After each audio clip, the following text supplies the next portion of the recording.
citoyens, entonnez clairement, saluez l'emblème d'or de notre souveraineté. Congo, nos bénis, les aïeux, au pays, et nous assurerons ta bonne. Trente juin au doux soleil, 30 juin du 30 juin, que nous léguons à notre postérité pour toujours. Hymne de la salle, honneur à toi, glorieux de la salle, apôtre des enfants et gardien de la foi, vainqueur de l'ignorance, à l'âme si fatale, honneur à toi, honneur à toi. Est-ce qu'on peut reprendre nos places?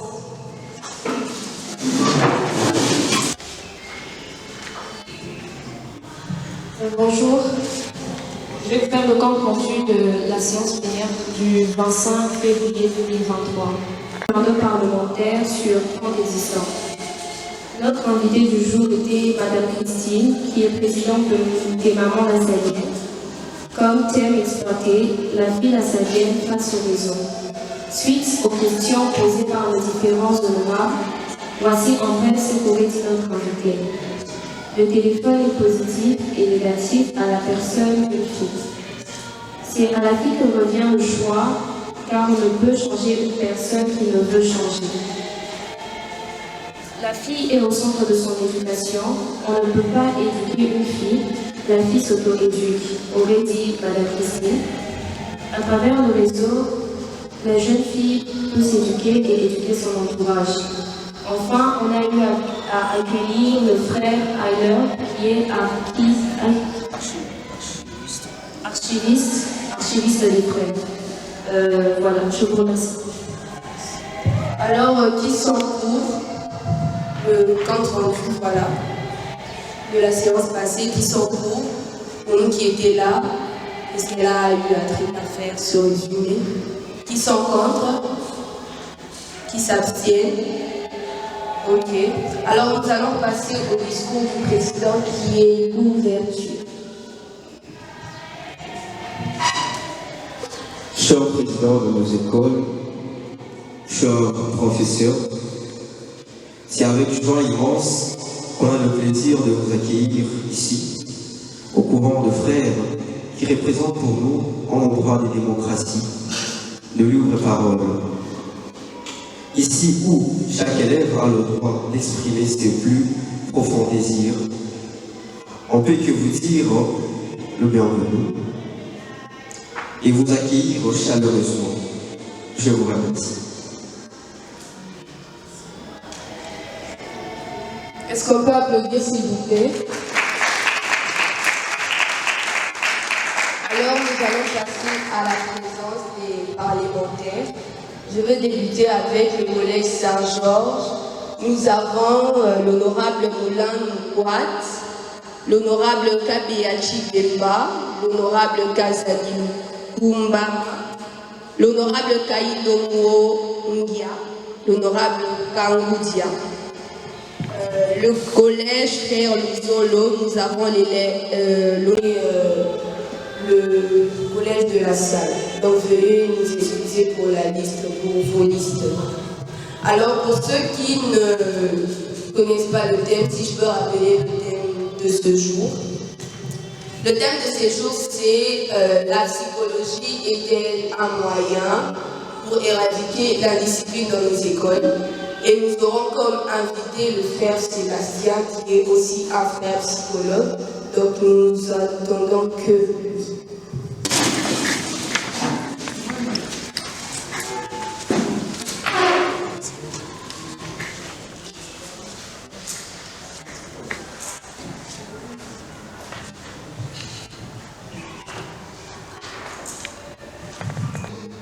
Je vais vous présenter l'invité d'aujourd'hui, mais avant, je vais présenter mes excuses par rapport à ces grands retards. Donc, il n'était pas voulu. Et nous présentons nos excuses au cher frère, il était là depuis très longtemps. Alors, le frère que nous accueillons aujourd'hui, notre invité, s'appelle le frère Sébastien Matoudou. Il est licencié, on va dire gradué en sciences de l'éducation. Après, il a un master en psychologie. Donc, il a d'abord gradué en sciences de l'éducation. Après, il a la licence dans les contextes du Congo, en les masters en psychologie. Et il est en train de préparer son doctorat en psychologie, bien sûr. Donc, il est directeur de l'école primaire Frères Visiteurs. Quand vous entrez, juste ici, il y a une primaire là-bas. Donc, c'est là-bas, il est chef d'établissement, c'est un directeur de l'école. Il est également directeur du postulat. Les postulats, c'est une maison de formation où commence la vie des frères. Quand tu quittes votre maison, tu es devenu frère, la première étape. Et c'est là où il est responsable numéro 1. Le frère que nous invitons aujourd'hui, qui est notre invité, est un ami de jeunes. Et je pense que certains jeunes ici ne vont pas me contredire. Donc il est vraiment très très proche des jeunes. Il a été disponible, il s'est dit disponible pour venir nous entretenir sur la question disciplinaire dans le contexte de la psychologie. Donc, chers frères, merci pour votre disponibilité et je vais demander aux honorables et l'applaudir.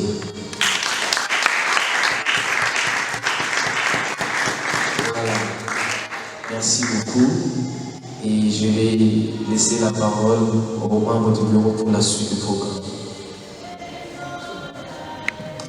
Bon, puisque notre invité est déjà là, passons à l'essentiel.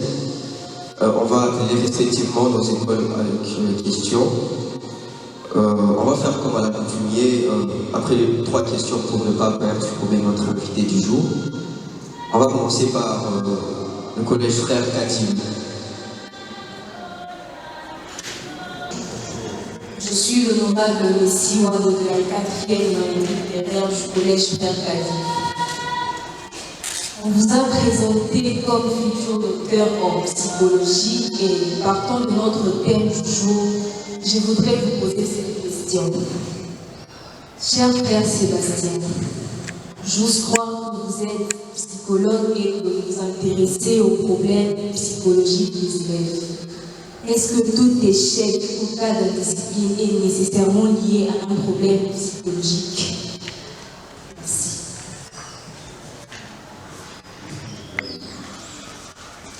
Le prochain honorable, s'il vous plaît.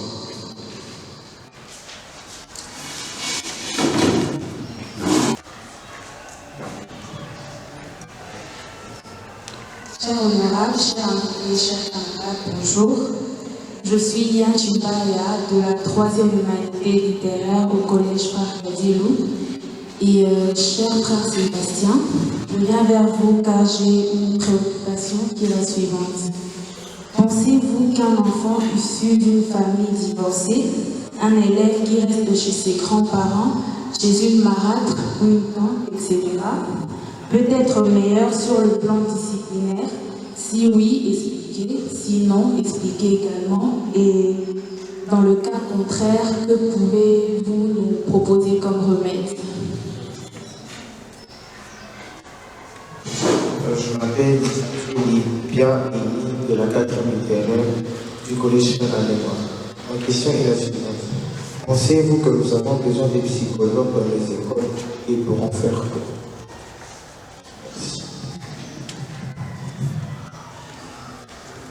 Frère Sébastien, on va vous inviter pour répondre aux questions de nos différents membres.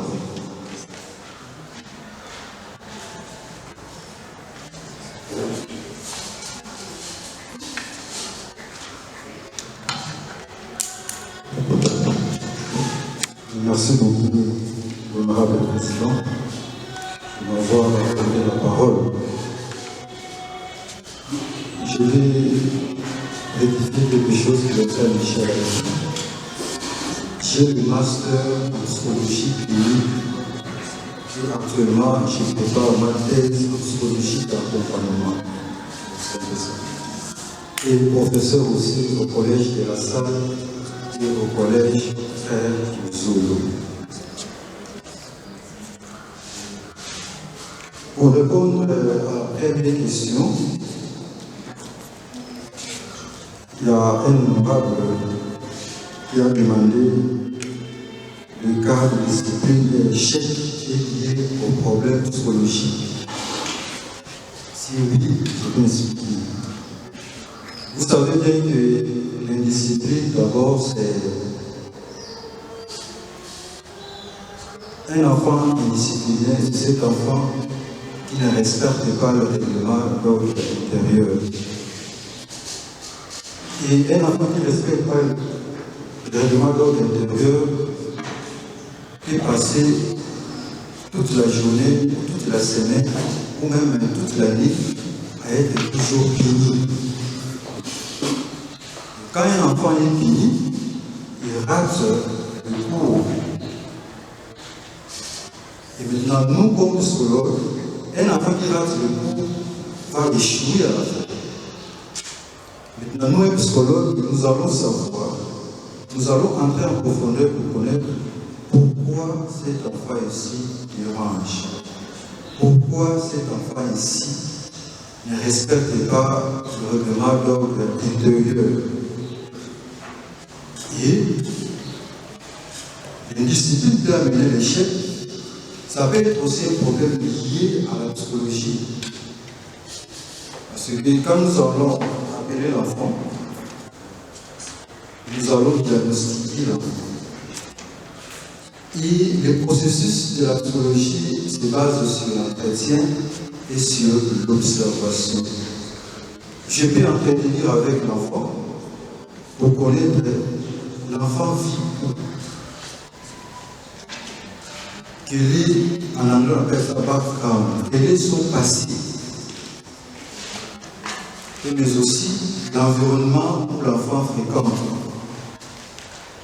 C'est à partir de là, maintenant, nous pouvons conclure si c'est cas d'indiscipline ou de l'échec est lié à la psychologie.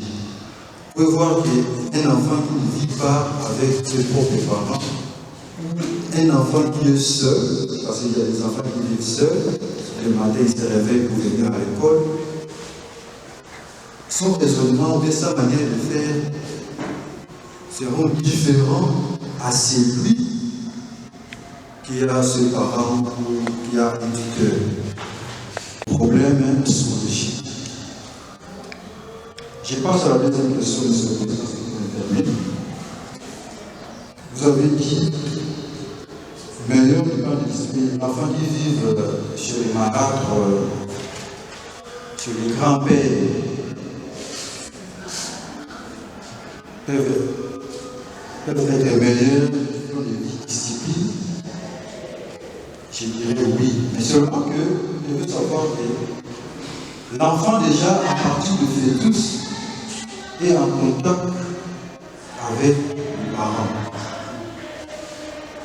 Quand nous prenons la psychologie du développement, l'enfant déjà à partir du sein de sa maman est en contact avec les parents.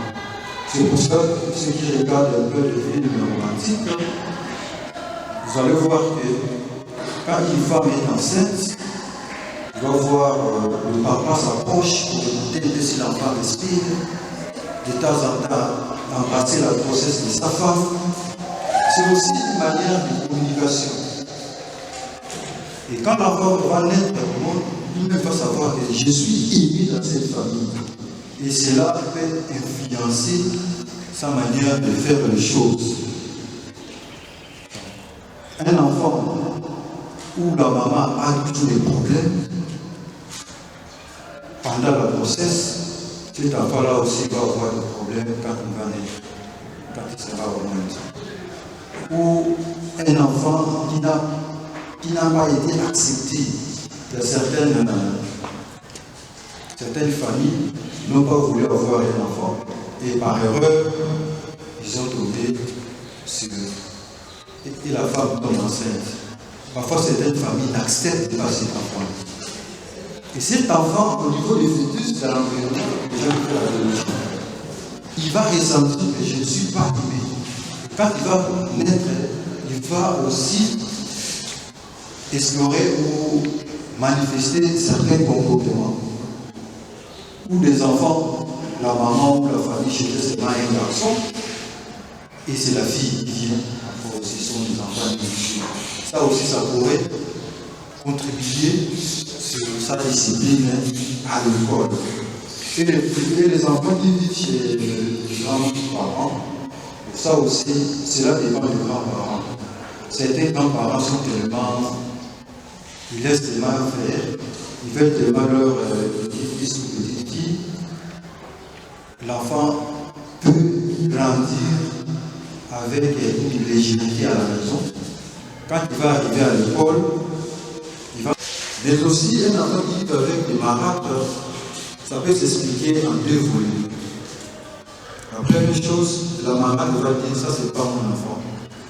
Si je lui fais du mal, les gens vont crier. Si je mets la discipline, je mets de l'ordre dans sa vie, certains ne vont pas comprendre ça et il va se laisser faire. Cet enfant aussi peut avoir des problèmes. D'autres marades ou parades aussi peuvent dire non, c'est pas mon enfant, mais je vais l'éduquer, je veux vraiment qu'il soit bien éduqué comme mes propres enfants. Et je passe à la dernière question. La psychologie dans les écoles, ou le psychologue dans une école. Chers amis, chers élèves, honorable président, je dirais que c'est très important d'avoir un psychologue dans une école. Et tout enfant a besoin de posséder des psychologues. Malheureusement, dans notre société, quand tu demandes à quelqu'un d'aller consulter le psychologue, la première chose qu'il va dire, je ne suis pas un fou pour aller voir un psychologue. Ça, c'est la première réaction. Je ne suis pas un fou. Non. Ce n'est pas seulement les gens qui souffrent de la folie qui veulent voir l'enfant. Un psychologue dans une école, c'est celui qui redonne l'espoir à l'enfant qui a perdu les cours des études. Parmi vous, peut-être pas vous ici, mais il y a certains élèves, certains enfants qui perdent le cours d'études, qui traversent des moments très difficiles. Et parfois à l'école, certains enseignants ou la direction sont là pour juger. Or, nous sommes là pour éviter ces préjugés-là sur l'enfant qui a un problème, un enfant qui vient toujours en retard, un enfant qui a toujours l'échec. Nous sommes les premiers, les enseignants sont les premiers à dire à cet enfant, toi tu n'es pas intelligent. Qu'est-ce que tu fais ici? Mais non, tu dois connaître pourquoi cet enfant ici échoue. Quelle est sa fréquentation? Et à partir aussi de psychologie et de développement, un psychologue de l'éducation dans une école va savoir l'âge dans lequel l'enfant traverse. Et la plupart de nos écoles secondaires, nous avons ce qu'on appelle l'âge de la naissance. Où j'étais passé à la barre, c'était pour moi la toute première fois dans notre vie de passer à la barre. J'avais vraiment apprécié ce que vous avez abattu comme travail la fois passée. Et aujourd'hui, grandement joie de voir que votre groupe a élargi son cercle en accueillant nos enfants, nos élèves du lycée Oulinani, et je salue avec joie. Donc je voudrais aussi profiter de souhaiter un excellent mois de mars à nos sœurs, à nos filles, qui sont filles aujourd'hui, mais qui deviendront des mères demain. Donc je vous souhaite un excellent mois de mars. Voilà, pas beaucoup de choses à dire, sinon de vous encourager dans ce que vous faites. Parce que, comme je l'avais dit la fois passée, vous avez cette grâce. Vous savez, moi j'ai été élève, on n'a jamais effectué même une sortie à notre époque. Ça n'existait pas.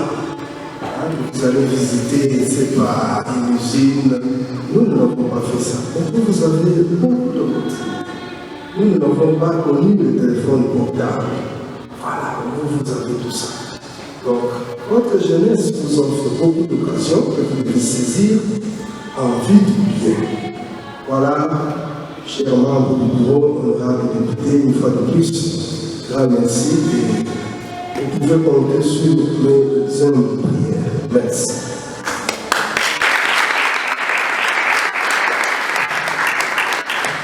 Alors pour les honorables du lycée Oulinani, c'est des frères provinciaux, des frères des écoles chrétiennes. Voilà. Donc, chers frères, une fois de plus, merci. Aujourd'hui, nous parlons de la psychologie.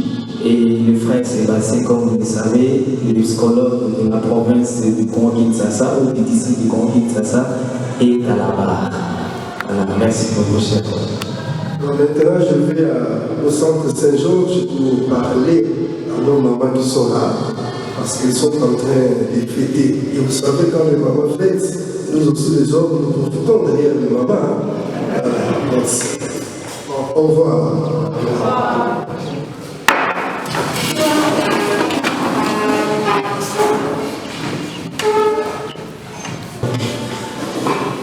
Je répondais sur la question en disant que dans nos écoles, il y a des psychologues. C'est ça la question. Dans nos écoles, il y a des psychologues comme le conseiller d'orientation qui ont aussi fait des études psychologiques. Et la majorité, ils ont fait à l'UPEN.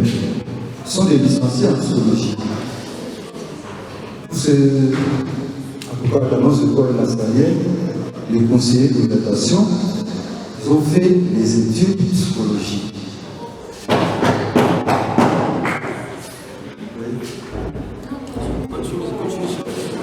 Merci.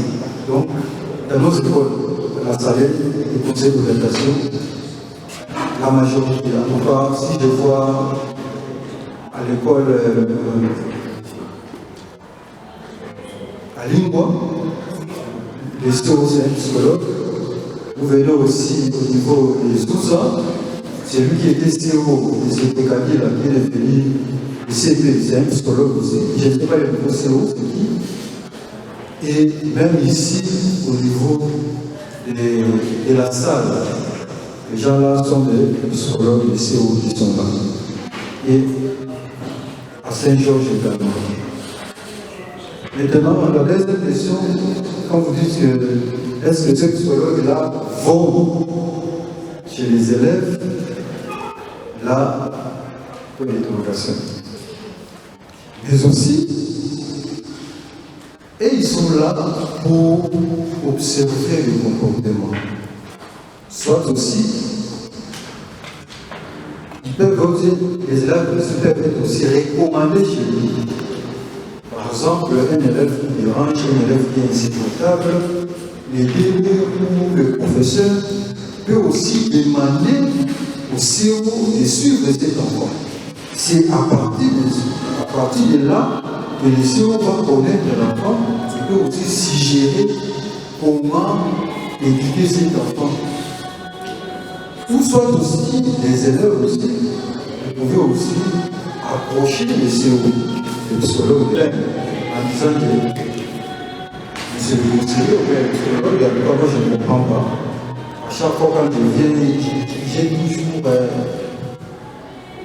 l'esprit de dérangement. Parfois je ne suis pas, parfois je suis distrait en classe, parfois je dérange les professeurs. Et c'est à partir de là maintenant, le conseiller d'orientation peut t'accompagner. Voilà un peu ce que j'ai fait. Donc, ce n'est pas seulement que les psychologues devaient aller vers les élèves, mais aussi les élèves pouvaient aussi aller exposer leurs problèmes chez le psychologue. Comme c'est maintenant, j'ai un cas, un DD d'une école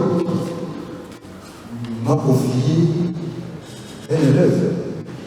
Et le DD a constaté que cet enfant ici a un problème. Et il m'a fait confiance, il m'a appelé, il dit que frère, il y a un élève dans mon école, ça ne va pas. Et moi je suis parti. J'ai écouté l'enfant, et réellement l'enfant a un problème. Mais c'est un problème qui commence depuis son enfance. C'est un problème qui commence depuis son enfance. Il a connu une enfance un peu bouleversée, où il y avait des abus sexuels à l'intérieur. Et maintenant, à l'âge d'adolescent, ça commence à faire des effets. Donc, pour dire que le professeur peut aussi demander, toi tu dois voir un psychologue. Ou soit aussi la femme aussi, même aussi qui est allée voir un psychologue, ou le psychologue aussi peut observer des choses qui appellent l'enfant pour discuter. Voilà un peu ce que je pourrais répondre à ta question. Merci.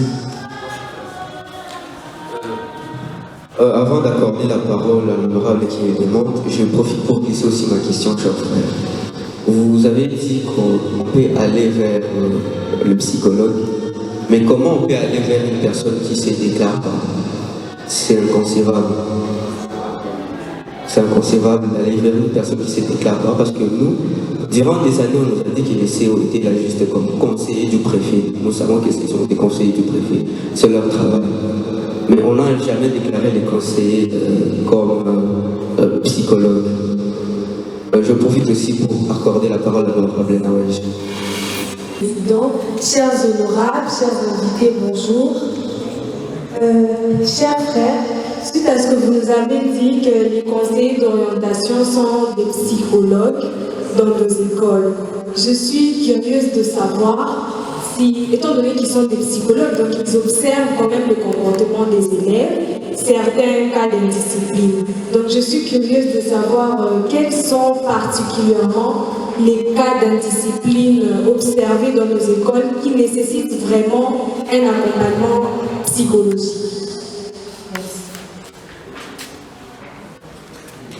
Merci beaucoup pour la question. Je réponds par la question ou l'observation de l'honorable président. Peut-être c'est au niveau de l'école, on devait déjà au début de l'année, on devait informer aux élèves d'un conseiller d'orientation. Malheureusement, peut-être non conseiller d'orientation, c'est lui, comme vous avez dit, conseiller du préfet. Mais en principe, ce n'est pas ça leur travail. Leur travail, c'est avec les enfants, accompagner les enfants qui sont dans des situations difficiles. Pour la question de l'honorable les élèves de la salle d'excuse, parce que c'est là où je suis plus fréquent, au collège de la salle, il y a beaucoup de situations que moi personnellement j'observe dans nos écoles. Je prends le cas du collège de la salle, presque chaque jour. Les gens qui poussent dans les classes de 4e, là où j'en ai. Et si les élèves sont ici, je n'ai jamais pigné un élève là-bas. Je n'ai jamais pigné un élève. À chaque fois qu'un élève dérange, je leur demande le silence. D'abord, s'il continue, et à la fin, je rappelle, parler avec lui. Maintenant, le cas de discipline que moi personnellement j'ai observé, c'est plus le cas de suivisme. Il y a certains enfants qui dérangent parce qu'ils suivent l'autre. Parce que d'autres personnes, d'autres enfants qui dérangent parce qu'ils traversent la période de maturité. Et n'oubliez pas l'âge dans lequel les élèves de 4 ans, parce que c'est là où j'en trouve plus, c'est l'âge de l'adolescence. Une période entre l'enfance et l'adulte. C'est aussi l'âge de l'estime de soi, où quelqu'un peut se sentir que je suis un adulte. Par contre, il n'est pas encore adulte, mais il cherche l'estime de soi. Et cette estime de soi peut l'amener dans les cas de discipline. Et là, moi, j'appelle pour dire, pour le faire montrer l'âge dans lequel il traverse, comment il doit se faire. Donc moi, personnellement, dans mon observation libre que je fais, c'est plus l'âge d'adolescence qui amène le cas de discipline dans une classe ou dans une école. Là, j'ai pris le cas des élèves là où j'en ai plus. Voilà un peu. Je suis un psychologue. Maintenant, cela demande que l'implication de votre famille. Là, le psychologue va vous demander, monsieur le psychologue, est-ce que je peux dire ça à papa, je peux dire ça à maman, tout aussi à la maison, vous avez à changer un peu leur manière de juger. Et si tu dis non, il ne va pas le faire. Mais si tu le permets, il va appeler les parents pour qu'ensemble, ils peuvent aider. Si le problème est lié aussi au compte de vie familiale, il va demander votre autorisation si tu dis ça à la famille. Pour la deuxième question de notre honorable, c'est comme si j'avais déjà répondu à cette question. Sur le rôle d'un psychologue dans une école, c'est plus aider les enfants en situation difficile. En situation difficile, au point de vue psychologique. Et la situation difficile peut être aussi liée à l'échec scolaire, le dérangement en classe, l'indiscipline.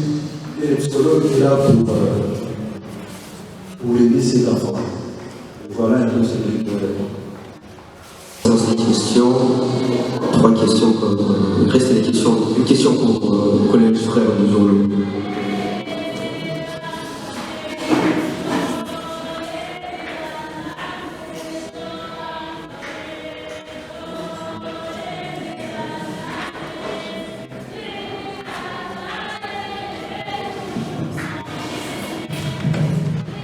Chers frères, nous électricité, chers honorables, bonjour.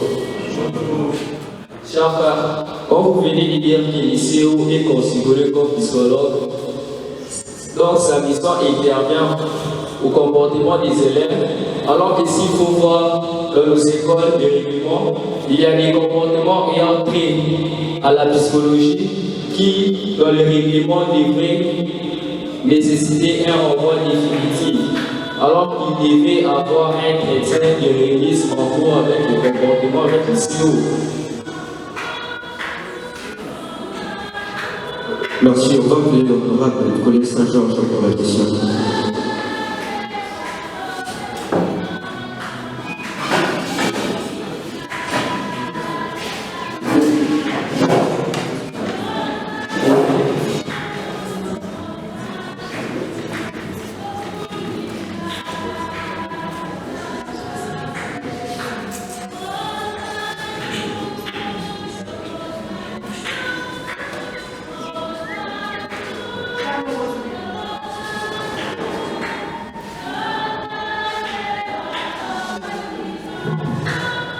Chers membres du bureau exécutif, chers honorables, chers invités, chers parents, bonjour.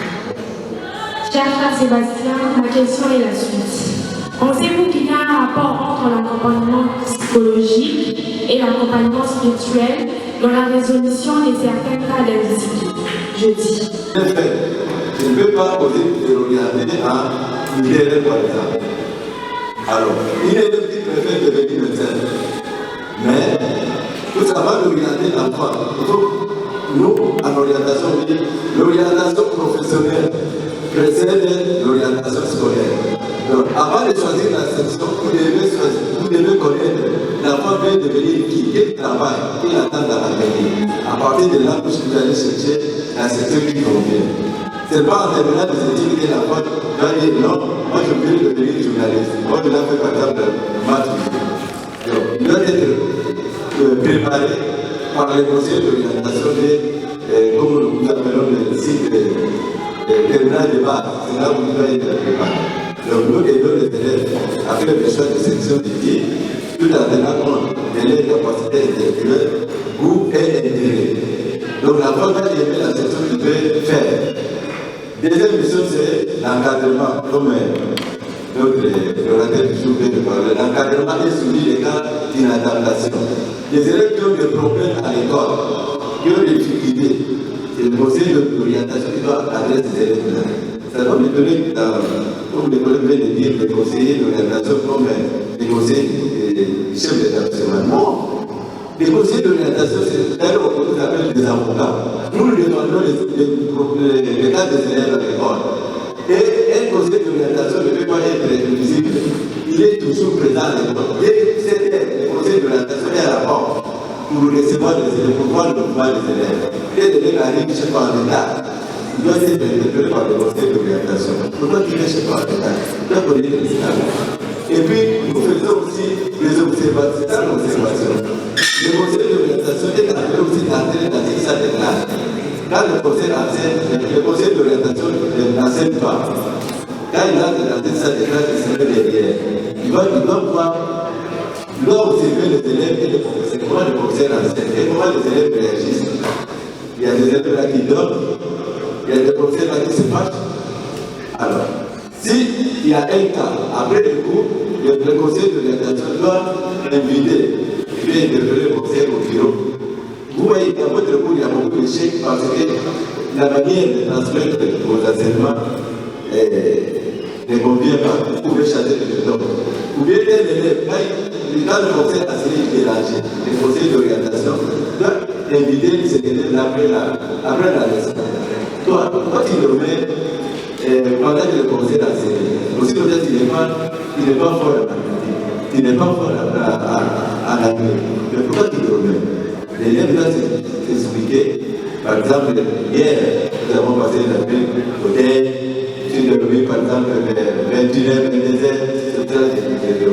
Et les conseillers doivent l'orientation là pour les conseillers. Prochainement, il ne faut pas le faire. Donc, nous faisons des observations, nous faisons des entretiens avec les élèves. Si tu as un cas, que vous constatez chaque fois l'élève ne s'est pas à l'école, pour éviter de discipline, c'est la punition. Mais pour le conseil d'orientation, il ne peut pas être inconnu des élèves. Non. Donc quand vous partez au lycée politique, vous demandez monsieur Roger, bon, vous répondez, c'est le conseil d'orientation. Nous appelons les avocats. S'il y a un problème qui arrive, même on peut décider que l'élève peut quitter l'école. C'est le conseil d'orientation qui va défendre l'élève. Convaincre les chefs d'établissement, soit de choisir notre mission qui convient pour l'élève et non les chasser. Si vous les chassez, dans quelle école vous allez envoyer cet élève-là? Donc c'est ça, le conseil d'orientation est très nécessaire dans une école. C'est une là, on ne peut pas l'oublier dans une école. Si vous voyez que peut-être dans votre école de conseiller d'orientation ne peut pas ce travail-là convenablement, mais chaque fois qu'il y a des séminaires où nous appelle notre mission dans une école. Donc il y a la guidance et les concilies. Aussi nous aidons les élèves qui ont des difficultés à l'école. Comme maintenant on a déjà proclamé maintenant tout de suite. Les résultats du premier semestre, les conseils d'orientation doivent recevoir les élèves qui ont échoué au premier semestre. Vous connaissez pourquoi ces élèves-là ont échoué. Ils doivent connaître et prodiguer des conseils pour qu'au second semestre, ces élèves-là puissent réussir. J'ai dit et je vous remercie.